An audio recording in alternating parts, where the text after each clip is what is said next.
Hey, what is up guys, welcome back to the channel and welcome back to Gran Turismo 7.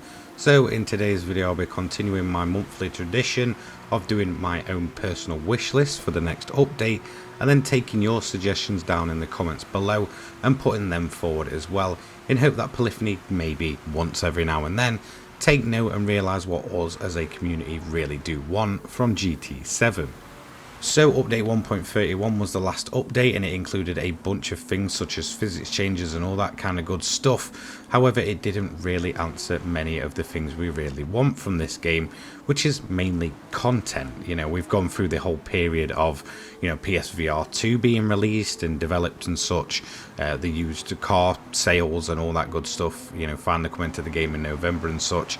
And for me personally, I feel like the game is in a good place feature-wise to really where Polyphony can now focus on getting the content within the game. However, there is still a missing feature which I've been wanting for the longest time, and it seems a lot of you guys have as well, which is buyable engine and parts. There is no reason to have these hidden behind RNG. It's an absolutely ridiculous system, which means a bunch of people are missing out on a whole portion of the game. Considering how much engine swaps can really change up a car, the fact that you're then relying on a engine swap system which kind of, I guess rewards kind of RNG and all that kind of stuff, doesn't actually reward proper gameplay and, putting your time into this game, really feels like a lot of people are just missing out on a ton of awesome builds and really kind of great stuff. So for this, I would not only just include the engine swaps, I'd actually include the tuning parts as well.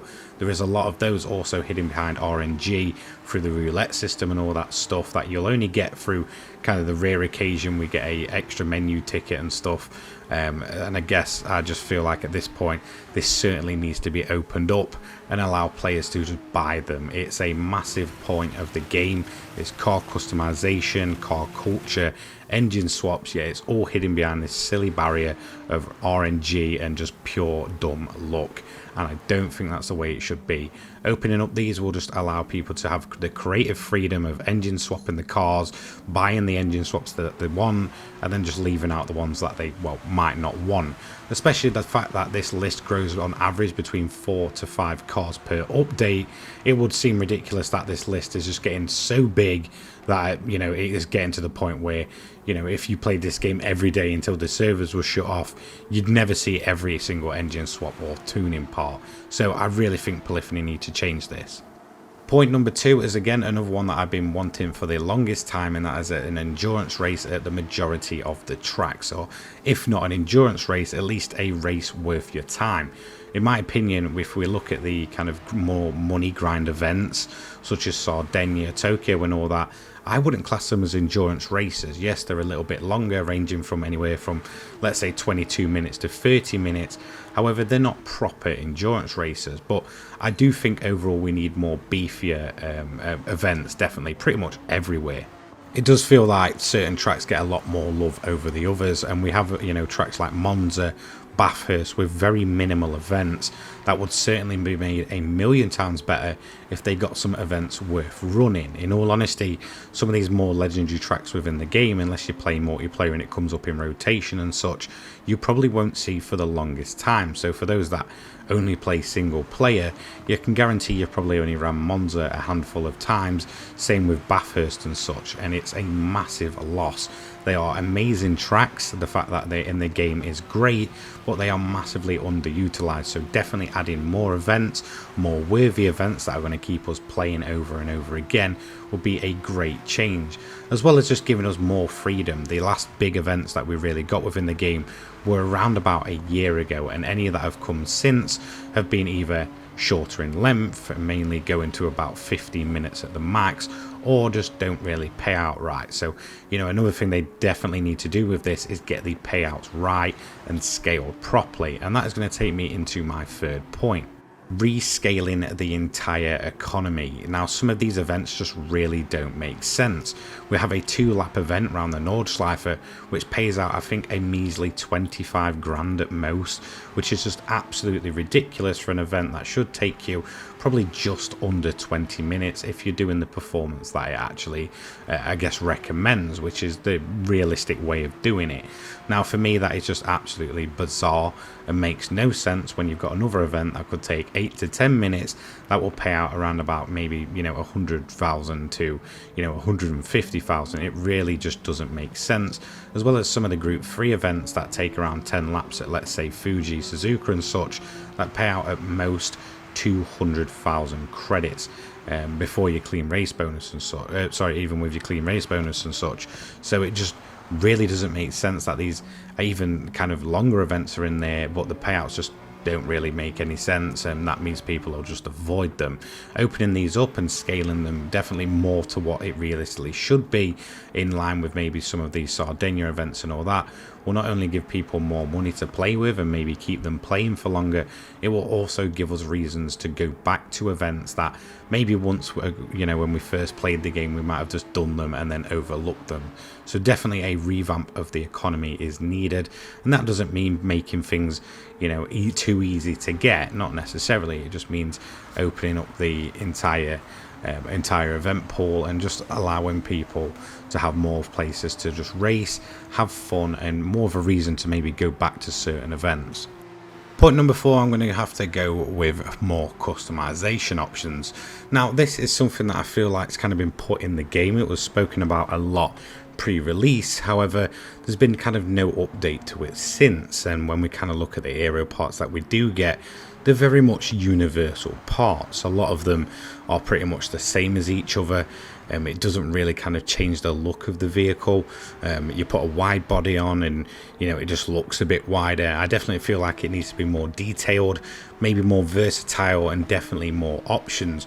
As well as when we have a fully customizable car, there's nothing worse than having a roll cage in it, having it fully weight reduced, and it's still having its standard interior. It really does kind of pull away from the fact that you've put all this money into weight reduction to get a full-blown track looking car, kind of turning a road car into a track car, and then you go in the interior and it's still got all its airbags and the CD player and all that kind of stuff. So yeah, I definitely feel it needs to become more detailed, more versatile, and definitely more parts added. And even if it's a licensing issue and they can't get official tuning parts, they could easily do, what they have been doing is just getting their own bits and kind of making their own Gran Turismo customizable parts. But certainly we need more options that kind of vary from car to car. However, I don't really see Polyphony going to go, really back into this and doing much more with the customization options. And finally, for my 5th point, and this is one that I feel like I haven't really mentioned too much, but I definitely feel like, especially since the last update, it's become a bit more of an issue, and that is stability of the game. There's just something about this game when I jump online and all that kind of stuff that I've noticed more recently, that the stability overall of the servers and the lag and all that kind of stuff is just, I guess, much worse, and it only seems to be something I've noticed since 1.31. It's something that seems to also change kind of update by update. One update you may have the game running quite smoothly, they'll update it again, and then it just seems like all of a sudden it becomes a janky mess. You've got cars ghosting, people just going left, right and centre, and whilst most of the time it is very, very stable, when it does happen it can do nothing but break the immersion.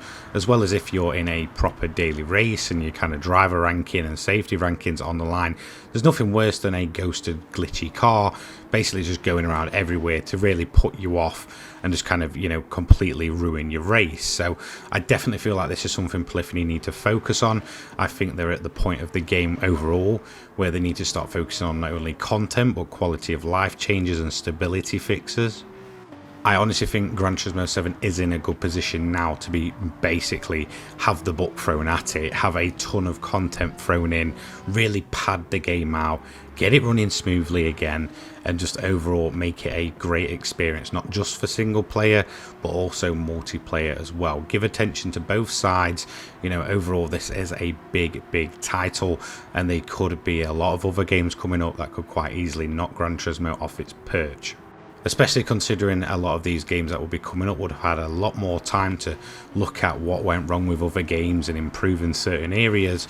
So that is really where Polyphony now need to focus to keep their player base there, because I do feel like Gran Turismo is at a point where if they don't focus on what people want, they will just move on to the next big racer as soon as that releases.